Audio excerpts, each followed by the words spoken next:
حضرت ابو عثمان رضی اللہ تعالیٰ عنہ کہتے ہیں کہ میں حضرت سلیمان رضی اللہ تعالیٰ عنہ کے ساتھ ایک درخت کے نیچے تھا۔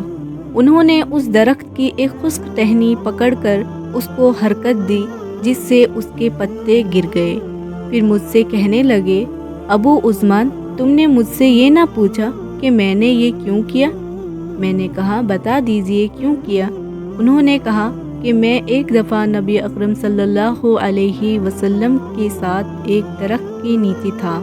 آپ صلی اللہ علیہ وسلم نے بھی درخت کی ایک خشک ٹہنی پکڑ کر اسی طرح کیا تھا جس سے اس ٹہنی کے پتے جھڑ گئے۔ پھر حضور صلی اللہ علیہ وسلم نے ارشاد فرمایا تھا کہ سلیمان پوچھتے نہیں کہ میں نے اس طرح کیوں کیا؟ میں نے عرض کیا کہ بتا دیجئے کیوں کیا؟ آپ صلی اللہ علیہ وسلم نے ارشاد فرمایا تھا کہ جب مسلمان اچھی طرح سے وضو کرتا ہے پھر 5 نمازیں پڑھتا ہے تو اس کی خطائیں اس سے ایسی ہی گر جاتی ہیں جیسے یہ پتے گر گئے۔